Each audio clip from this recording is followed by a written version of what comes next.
like a trip advisor for black folks. Yes. I'm with it. I'm with it. So hey, it's Ronnie.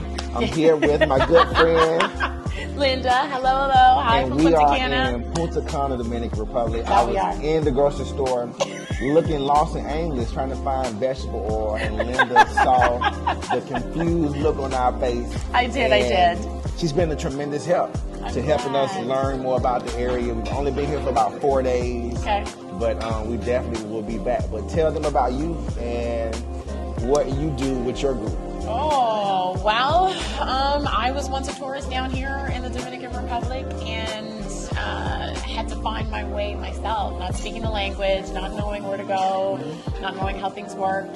But that was part of the adventure, is figuring all of this out. Yeah. And so now 2.5 years later, I'm trying to kind of pay it forward. So when I see that confused look, I try really hard to help others out. And so we've also created a Facebook group for Black Expats in Punta Cana. And what's the name of that Facebook group? Black Expats in Punta Cana. Okay. So that when you come down here and you're looking for a community that you can relate to, we've got a group that's there, so you're able to send messages, connect with others. Most definitely. Because there's some that are traveling, and then there's some who live here and are looking for a new community to build down here. So I was thinking everybody in that group were people that were living here, because we found that group to be really helpful with the questions that we've had. We've thrown them out and we've gotten feedback. Yes. So, but everybody in the group doesn't necessarily live here now. Correct. So we've got people that are thinking about moving here. We've got people who go back and forth, almost like snowbirds.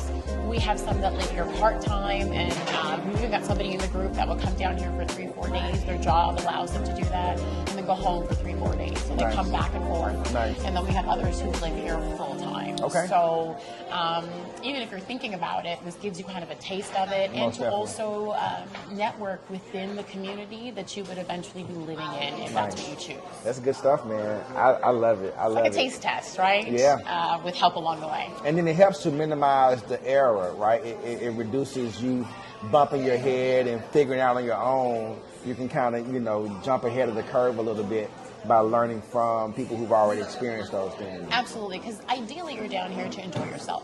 Ideally you're down here to have a good time. And so those bumps, all of those things reduce the fun that you have. Most they definitely. reduce the time that you can spend. So we really and truly want you to enjoy your time here.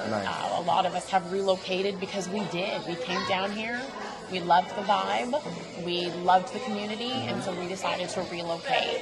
And so it's giving that same warmth and that same kind of hospitality to let people know that if you do decide to come down here, whether it's for a week or whether it's for life, we're here to help. That's what's up. It's like a trip advisor for black folks. Yes.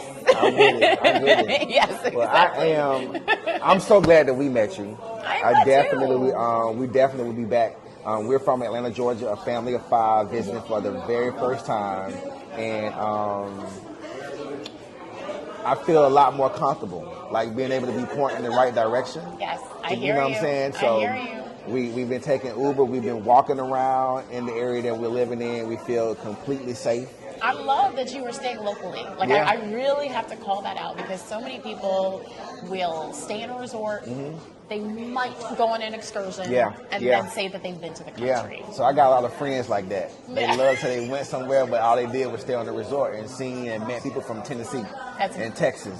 And you know what I'm saying? People that are from the States that are visiting too. But we try to, one of our very first family international trip was done with a buddy of mine, Ashley Scott. And he has a company called Berry Tours. But he took us to Guatemala, and we stayed with a host family, stayed in this village. The kids walked to school every day.